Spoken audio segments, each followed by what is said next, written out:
Yo, what's up, guys? Welcome to the Ultimate Athlete, your holistic approach to baseball training.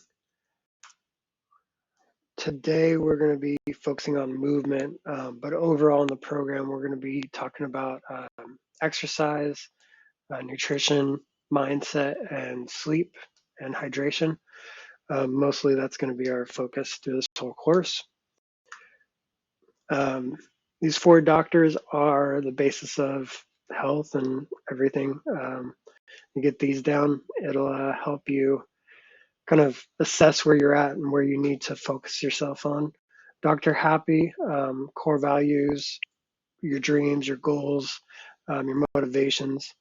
Um, if you're feeling down or you're not getting the workouts in like you should be, um, reassessing what your dreams and goals are is a good way to kind of kick yourself back into gear. And just kind of figure out what in Dr. Happy you need to focus on. In this course, as affirmations and the mindset stuff will be most of what we're going to be hitting on Dr. Happy, but I definitely suggest you focus on what your goals are, what you want to get out of this program, and who do you want to be as an athlete. Dr. Quiet, sleep, anabolic reset, recovery, reflection, Dr. Movement, that's what we're going to be focusing on today, working out, working in, flexibility, functionality, rhythm, learning your specific athletic development needs slash improvement, becoming explosive, powerful, thinking of movement as play, learning how to program sport specific integration, um, transformation and growth. Dr. Diet, food quality, hydration, metabolic typing, satiation, food timing, food selections, and food swaps are all important aspects of how to eat, move, and be healthy.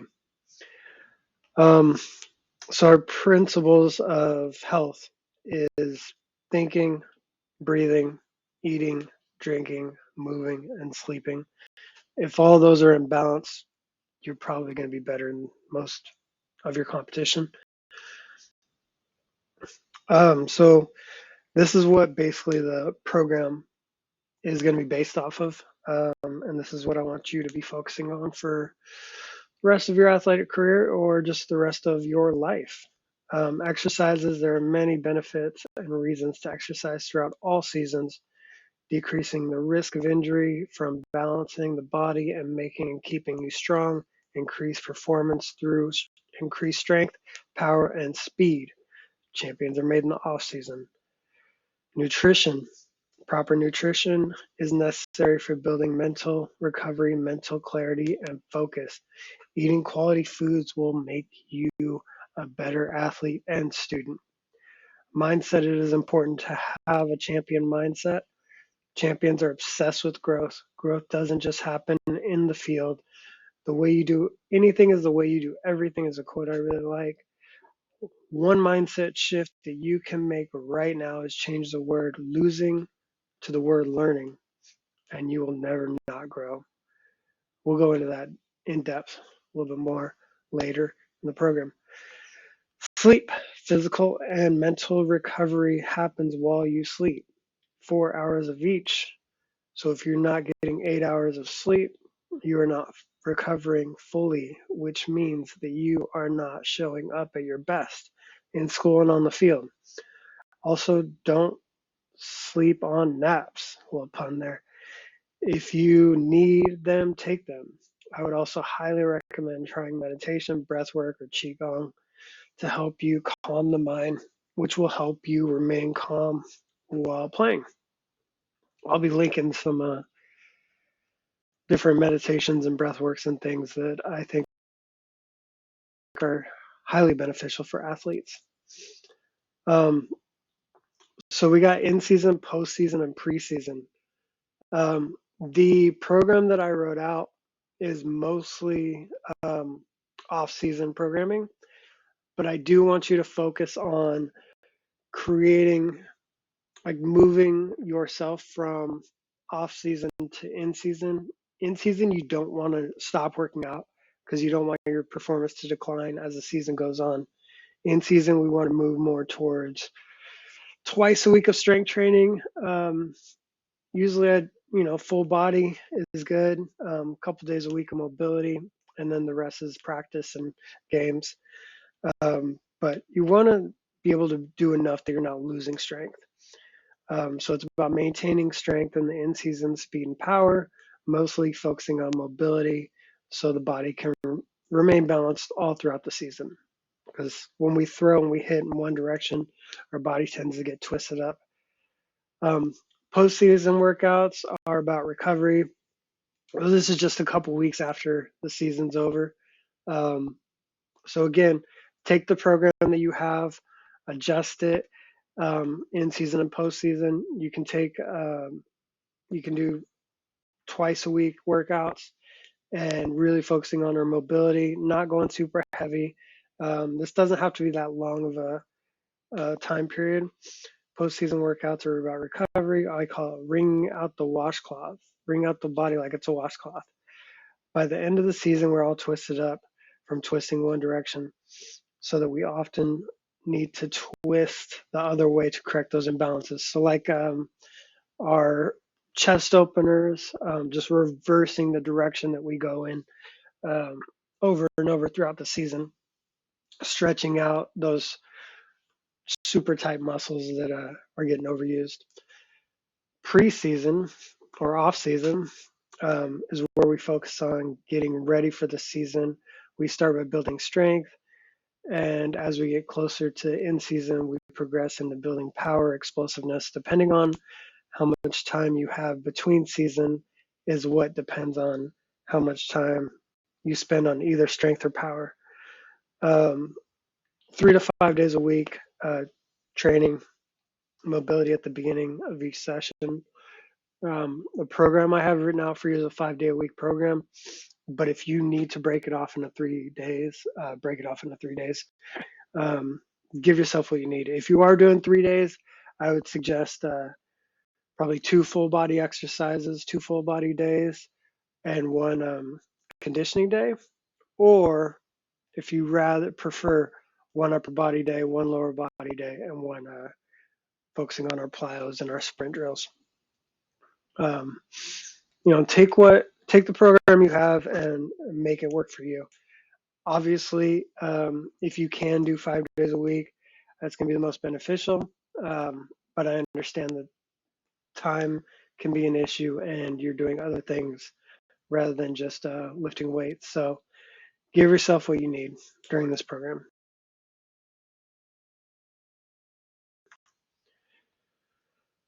So programming essentials, performing corrective stretches daily to improve mobility and prevent tightness. Incorporate a dynamic warm-up before each training session. So I have the dynamic warm-up programmed in there. I don't have it set up for every workout, but if you do want to do it for every workout, that's great. There's definitely nothing wrong with that. Focus on stability exercises to enhance core strength and rotational power for baseball players. Creating a strong, stable core will help you be strong in all your movements and your sprints and everything. Posture is king, especially when it comes to any kind of sport. Include prehab exercises to reduce the risk of common injuries in baseball and optimize performance. So if you notice in the program, the stretches and the mobilizations don't change too much because you don't really need to. We have things that work for baseball players, and that's what we got in there. So don't try to get too creative when you're programming your own thing. Just follow the program. Incorporate speed and power training weekly to enhance explosiveness and amplify technical skills in baseball. There is sport-specific movement patterns in every program that I have written out for you, but especially on those conditioning days. I believe I have them programmed for Wednesdays. And on the speed phase, so month 3 of each cycle is more sport specific. Implement a triphasic training combining eccentric, isometric, and concentric exercises to improve sport-specific movements progressively.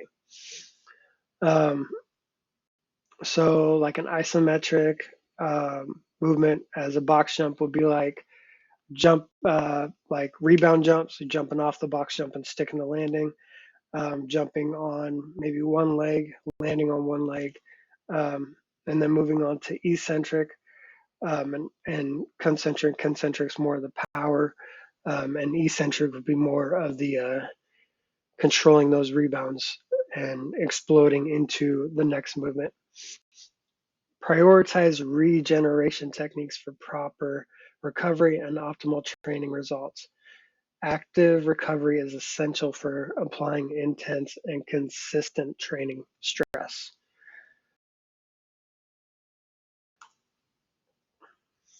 So this is the basis of our training. You'll see it in every month, whether we're on the structure phase, strength phase, or speed phase. Structure phase, we're going to be doing higher reps. Lower sets, we'll be doing sets of 3 or 4. Reps can be anywhere from 10 to 15 or 8 to 12, depending on how far we're into the program. Structure is focusing on restoring structural integrity after the baseball season, address pattern overload and imbalances caused by repetitive movements, emphasize stability, injury prevention, and building strength and power. So every one of you is going to start with structure phase. Every first month of the 3 month is going to be the structure phase. When you guys are in season, that's kind of where I want you as a structure phase. So we're not really trying to lift a lot of heavy weight or be too explosive, because in season you're going to be explosive and using those power movements all the time at practice and in games. So like I said earlier, we just want to focus on maintaining strength. So whatever program you're in, when you hit season, I would say cut down your rep range, cut down your sets to maybe 2 sets per exercise. Rep ranges 10 to 12 exercises, or 10 to 12 reps, and try to work on the structure phase. But really, you can work on any phase. Just use those rep ranges, 2 sets, 8 to 12 reps of each exercise, and focusing more on mobility in season. Strength, increase absolute strength and maximize force output. Transition the gained strength into power development. Transition increased power into increased athletic performance. That's just saying that everything leads into the next thing. Structure is going to lead into strength. Strength is going to lead into power. So we're going to focus on them each individually, but in a way that they all build each other. Speed, enhance power and explosiveness, utilize sport-specific movements to optimize performance.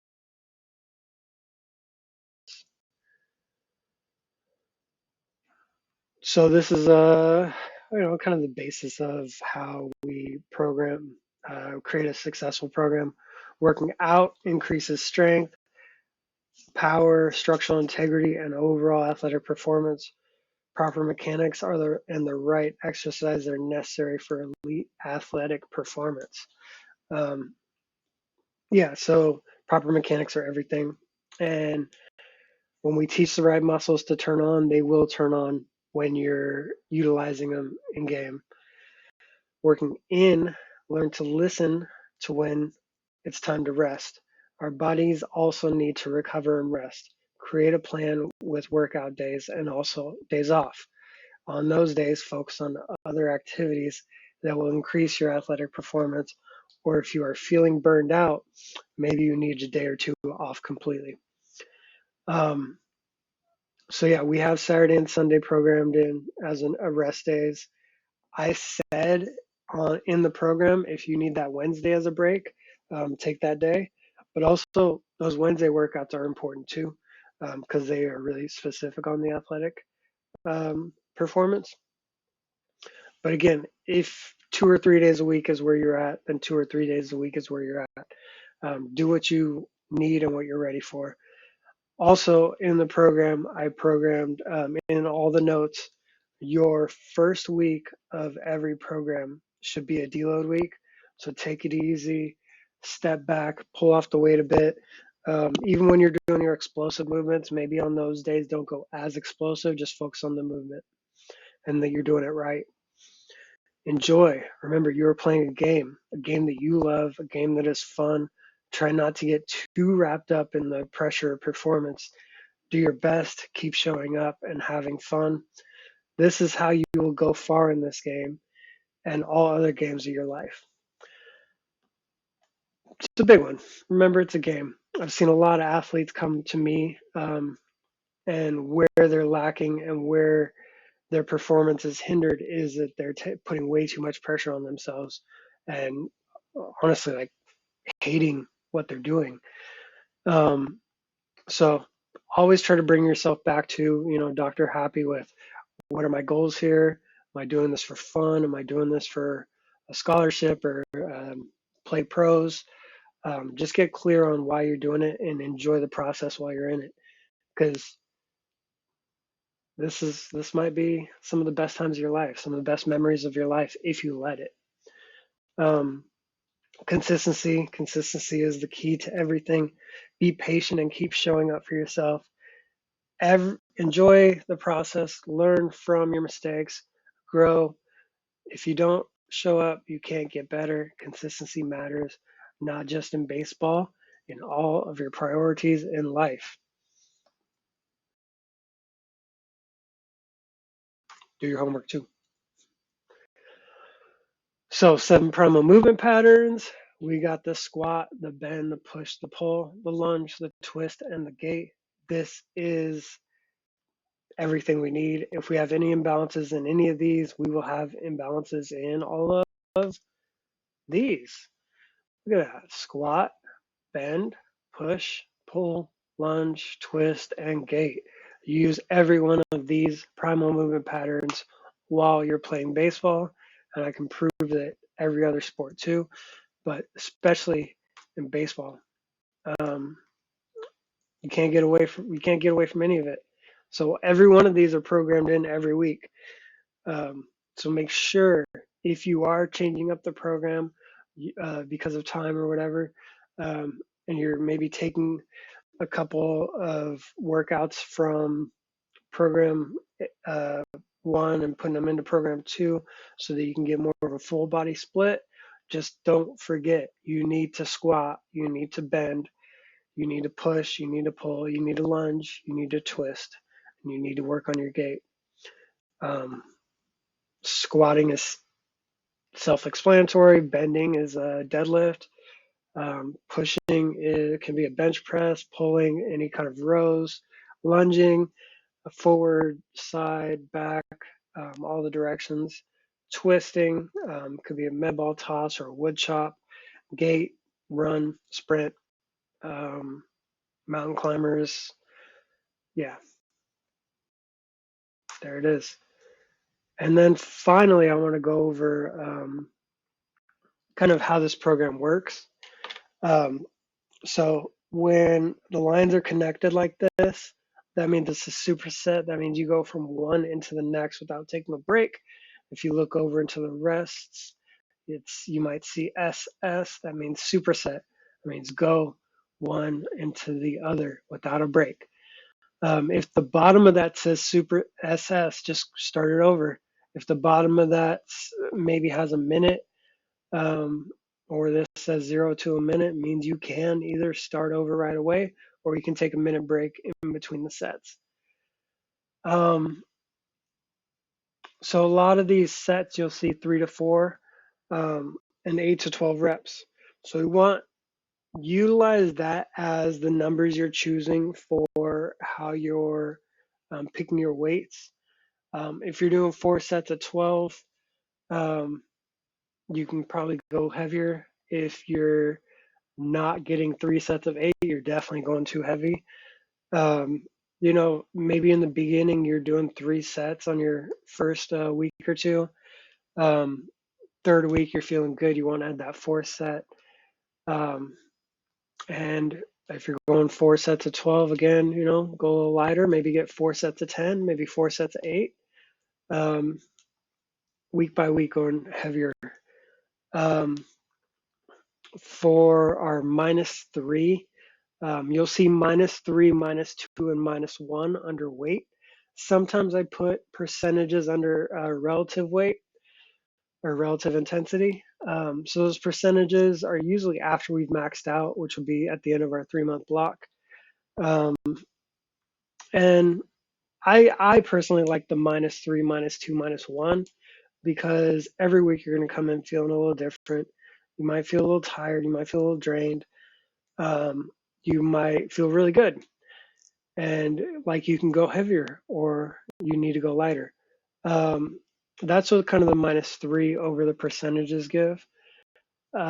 So -3 is you have 3 left in the tank. You can do 3 reps pretty easily. So like if you're doing 4 sets of 10, you should feel like you can get like 15 reps, but you're stopping at 12. -2, you're going a little heavier. -3 would be like 50 to 70% roughly, 50 to 75. -2, if we had to put a percentage on it, would be more like 75 to 85, 90%. And then -1 would be 90, 95, and 100%. Like you really putting one more out there would be a struggle if even you can. So anything -1 is heavy. Anything -2 is like medium to heavy, and -3 is relatively light, but not light to the point where you're not getting a workout in. I got notes in there. So a tempo, like a baseline tempo would be 2-1-2. That just like it's how long a movement takes. It takes about 2 seconds to go from up to down in a squat and from down to up in a squat. And the 1 just means you're not pausing. If it's 2-2-2, like this single leg glute bridge, you go up for 2, you pause for 2, you go down for 2. So the first thing right here is your first movement. The middle is the pause, and then the last one is your coming back from it. So like another example would be a bench press. So your first 2 would be going down. If it was a 2-second pause, or maybe a 1, and then a 2-second up. If it was like a tempo bench press, it would be like 4 seconds would be the first, maybe 2 seconds here in the middle, and then like a X coming up. So the X is always explosive. So you see a lot of that in the box jumps and things like that. So that is the basis of this movement program. Watch this again. Take notes if you need to. I feel like this is a really important video for you guys to at least hear once. So our next video, we'll talk about nutrition, I believe. So I'll see you when you're ready for that. Have fun starting your workout.